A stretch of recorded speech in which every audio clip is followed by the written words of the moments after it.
What is human history? It is a record of the victors of power and purpose, evolution, the agricultural revolution, and so on. Most are at least vaguely familiar with these concepts. But what if it is not quite so simple? What if the stories of the ancients, tales of gods and angels, of giants and disasters, are more literal than they might seem upon first glance? Look closer, and an alternative history of the human race may be revealed, one which totally upends conventional knowledge and the history of power. This is an alternative history which has been censored out of human understanding, mostly forgotten or ignored, until now. Before we continue, we'd like to thank ExpressVPN for sponsoring this video. ExpressVPN is the fastest and one of the most trusted virtual private network services out there. It helps keep your private information private by masking your IP address. Now that recent events make us spend more time at home, we must protect our personal data, as government surveillance agencies can track and collect our private information. ExpressVPN provides a layer of protection to prevent others from being able to see what you're searching for and what sites you visit. I often see YouTube videos which are unavailable or blocked in my country. All I have to do is open ExpressVPN and set the country location I need, and the video gets unlocked. This also works for Netflix shows which are available only in specific countries. I'm currently in Australia and I can't watch The Lord of the Rings on Netflix, but all I have to do is use ExpressVPN, connect to a server in Canada, refresh the page, and I can watch it freely. You can support our channel and get 3 months free by visiting expressvpn.com/universe inside you. They also have a 30-day money-back guarantee, so you have nothing to worry about.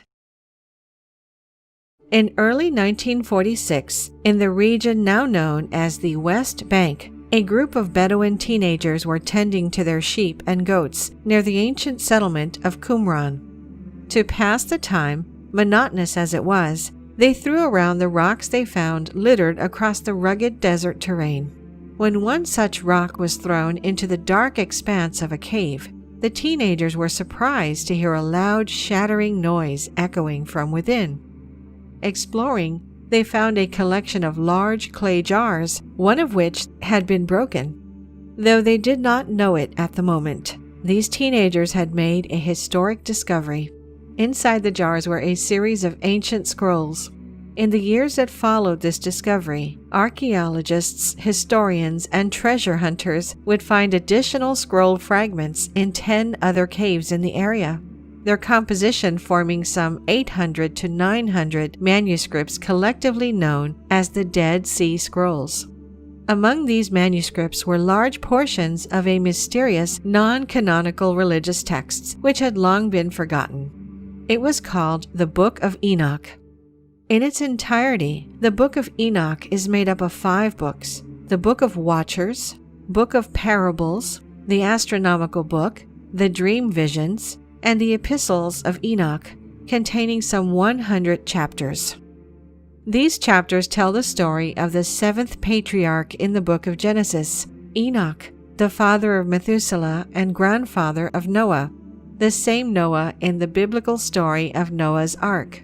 Yet this was not the biblical story of Noah's Ark.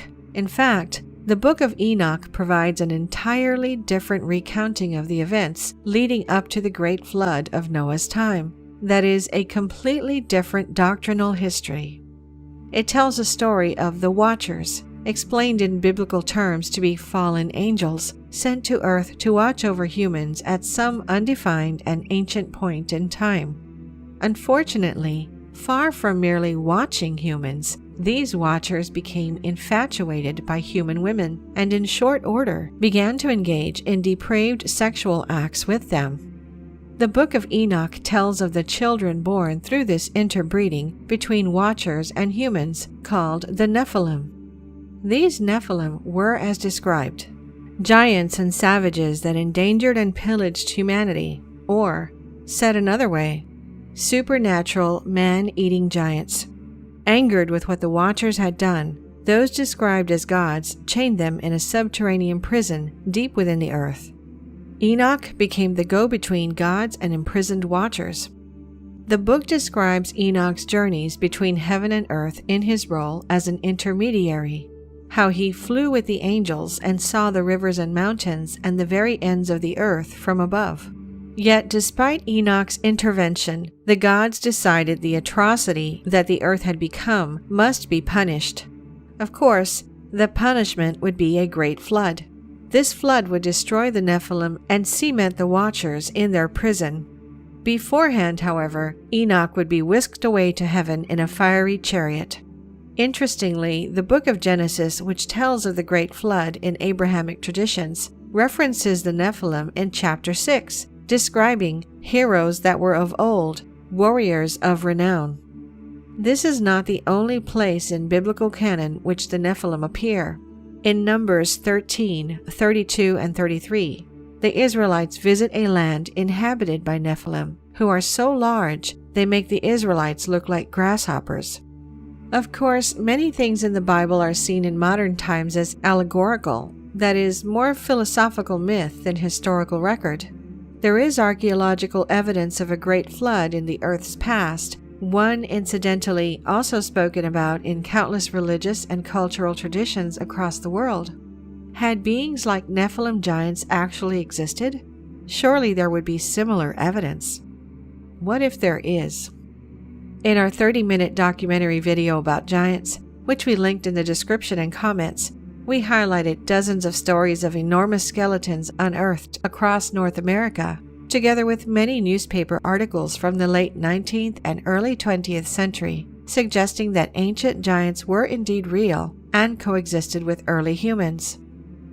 This is not a phenomenon confined to the United States. Similarly, enormous skeletons have been found in the Amazon rainforest, Africa, and elsewhere. In fact, stories of giants permeate human history and tradition. The famed explorer Marco Polo once wrote of a race of giants in Zanzibar who were so strong they can carry as many as 4 ordinary men, while the people of modern-day Tangier, Morocco, once claimed their city's founder was a giant named Antaeus. According to Irish myth, the so-called Giant's Causeway off the northeast coast of Ireland, an astonishing 40,000 interlocking columns of rock, was built by the Irish giant McClure so that he could walk across the sea to Scotland to fight another giant. Further, stories of giants dot Norse legends and ancient Greek mythology. Perhaps if giants did exist, as these records across countless cultures suggest, then the Book of Enoch is less allegorical than it might originally appear, less fantastical myth, and more grounded in actual history. It is interesting to note that for centuries, the Book of Enoch was an important part of both Christian and Jewish religious traditions. Many, if not most, sects accepted the book as scripture. Further, some have even suggested that the Book of Enoch was the inspiration for the Book of Genesis, due to their many parallels and overlapping stories. The question is thus, what happened? Why is the Book of Enoch not part of the Bible? To answer this, we must go back to the early centuries after the death of Jesus Christ. Far from the rigid canon of 39 Old Testament and 27 New Testament books that we know as the Bible today. Originally, there were numerous Gospels and religious texts which made up the broad spectrum of Christian tradition. As the Christian religion grew after the death of Jesus, the burgeoning Christian church needed to know which texts should be read and followed, which teachings should be applied, which texts would be deemed as acceptable and divinely inspired. The church needed, out of diversity, to create uniformity. They needed an official canon.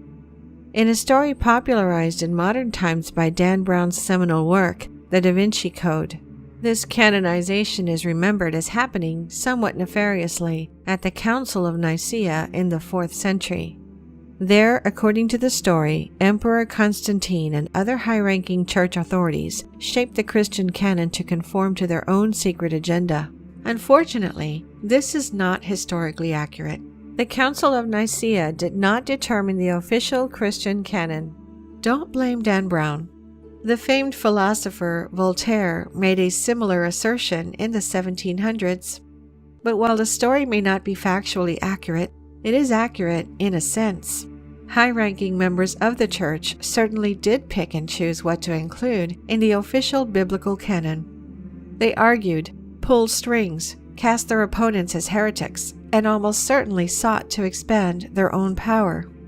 It just didn't take place at a single council, but rather as a much longer process between the 1st and 4th centuries. It is generally understood that by the end of the 4th century, the process was complete and the Bible was officially set, without the Book of Enoch. How could something as influential, if not vital, as the Book of Enoch be left out? To answer this question, one might examine other Gospels which were also censored from the final product. Consider the Gospel of Peter, a fragment of which was found in Egypt in 1886, which tells the long-missing story of a resurrected Jesus leaving his tomb and features 2 gigantic angels and a floating cross that talks. And they heard a voice from the heavens saying, "Thou hast preached to them that sleep." And a response was heard from the cross, "Yea."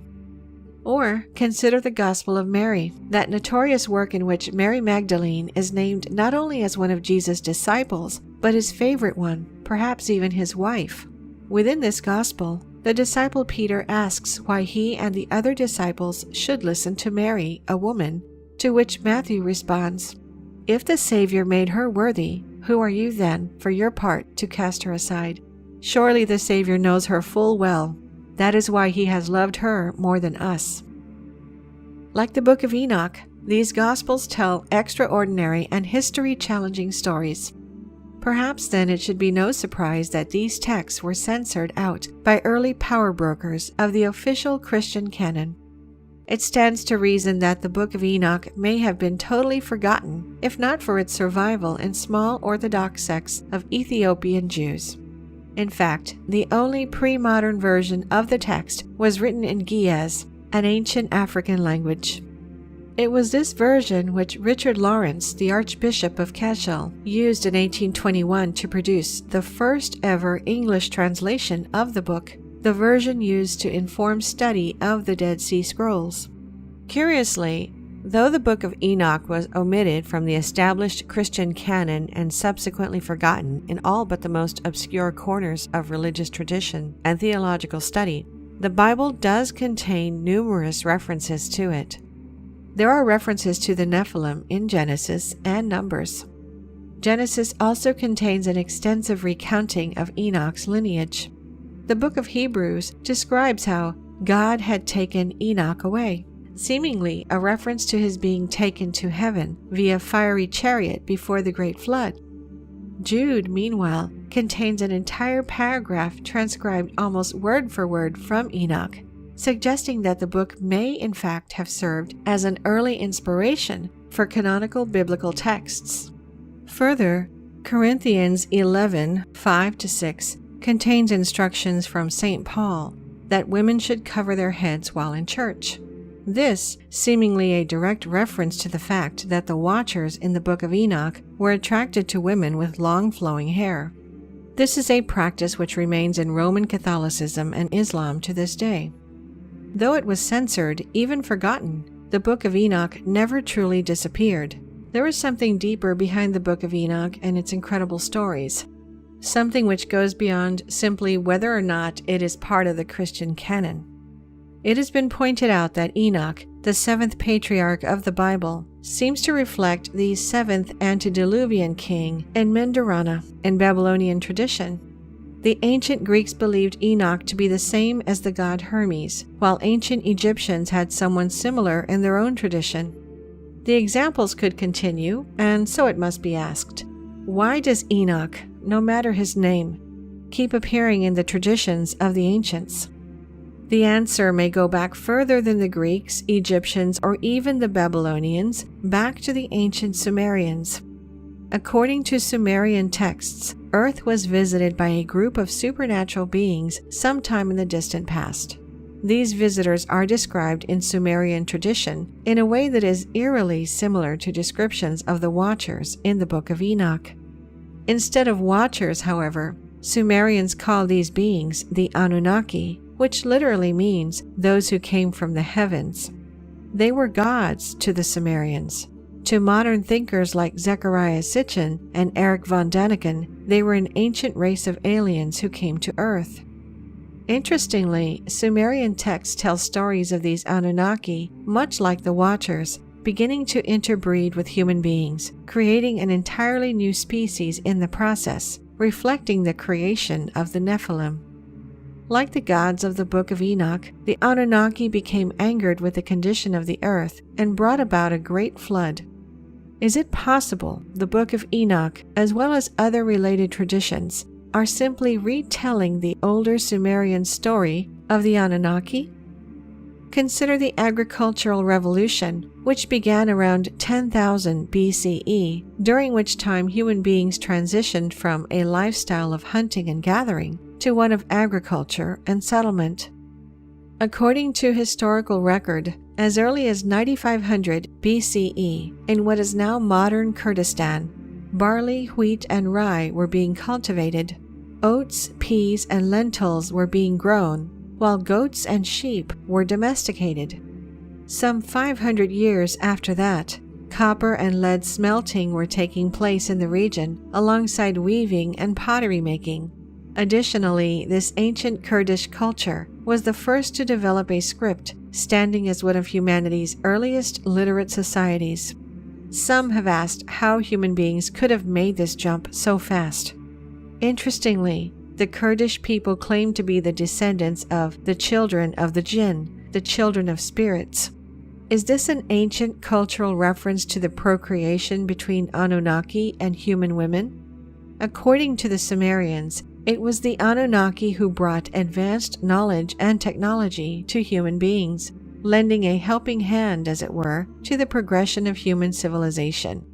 Many have suggested that this explains seemingly impossible monuments like the pyramids of Giza or Teotihuacan, those ancient monuments of extraordinary sophistication, which is completely unexplained by the cultural and social circumstances of historical record.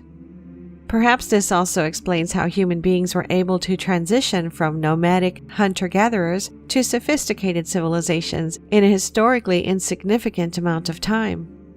Incredibly, the Book of Enoch describes an almost identical process taking place, with the Watchers mirroring the Anunnaki in providing humans with advanced knowledge and technology.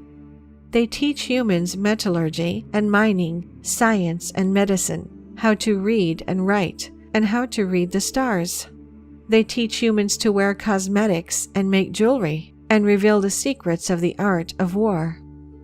The Book of Enoch 8:1-3a reads, "And Azazel taught men to make swords and knives and shields and breastplates, and made known to them the metals of the earth and the art of working them, and bracelets and ornaments, and the use of antimony and the beautifying of the eyelids, and all kinds of costly stones and all coloring tinctures. And there arose much godlessness, and they committed fornication, and they were led astray and became corrupt in all their ways." Was the Book of Enoch in this way merely reflecting and retelling the story of the Anunnaki? It is interesting that the most common example given of something completely unexplained by the cultural and social circumstances of historical record, that is to say, something the Anunnaki must surely have helped ancient humans with, are the Egyptian pyramids. According to the ancient Arabian historian Al-Marizi, these pyramids were built by a king named Sarid, who lived before the Great Flood. Incidentally, Sarid, translated into Hebrew, is Enoch. Consider elsewhere in the Book of Enoch, in a chapter in which Enoch bears witness to the secrets of the lightnings and the secrets of the thunder. Some have suggested this chapter is meant to illuminate the riddles of energy and electricity. Again, this relates directly to the Anunnaki, who many believe have been trying to reveal similar secrets to human beings through crop circles for some time. In our latest video called "Crop Circles Contain Blueprints for Free Energy Devices," we talked about how in only the past few decades, crop circles have appeared across the world detailing complex mathematical equations magnetic diagrams and motors, mechanical routers, and the field lines of an electrical charge, the work, according to some, of the Anunnaki. In fact, consider Enoch's description of his journey to meet the gods while keeping in mind the UFO sightings which often accompany and complement these crop circles. "I was taken to a kind of floating palace," Enoch said. "It was huge, like carved glass. The floor had glass plates. Through the floor, you could see the stars we were crossing." With this in mind, one might wonder if the fiery chariot which took Enoch away before the Great Flood was not in fact an alien spacecraft. It may seem hard to believe that stories as mind-blowing as these, of Watchers and Anunnaki and Nephilim giants, stories which permeated ancient cultures for thousands of years, should be largely forgotten. The Sumerians erased from the pantheon of ancient civilizations. The Book of Enoch censored from biblical canon. However, given the way these stories fundamentally reshape human history and redefine what human beings are, their exclusion is perhaps no surprise. Yet, maybe these stories were not, in fact, totally erased. Consider the well-known biblical story of Adam and Eve and the Garden of Eden. Read it not literally, nor philosophically, but as an allegory. Read it metaphorically. God creates Adam to watch over the earth, much as the gods send the watchers to do in the Book of Enoch. From Adam's rib, God creates Eve. Adam and Eve procreate, representing the interbreeding between the watchers and human females. Adam and Eve are told they can eat anything they want in the Garden of Eden, except fruit from the tree of knowledge of good and evil. Of course, they do eat from the tree of knowledge, representative of the watchers bringing advanced technology and knowledge to human beings, which perhaps they were not mentally evolved enough to handle. Just as eating from the tree of knowledge provided Adam and Eve with the knowledge of God, so too did the Book of Enoch describe how the watchers revealed the eternal secrets which were preserved for heaven, which men were striving to learn. Reading the story of Adam and Eve this way, it is easy to see the parallels between it and the Book of Enoch. And perhaps that is just the point. Perhaps the people who wrote the story of Adam and Eve were simply retelling the stories in the Book of Enoch in their own way. Retelling the Sumerian story of the Anunnaki, as so many across religions and cultures had before them, inserting this crucial piece of human history allegorically into their own religious canon, so that these ancient records could continue to exist. What is human history? Is it that which is understood through officially sanctioned history books? Or is it something deeper, something more incredible, if perhaps forgotten? Maybe the answer has been hiding in plain sight the whole time. Thank you for watching. If you enjoyed the video, please hit the like button, and if you're new, hit subscribe and the bell next to it for future notifications.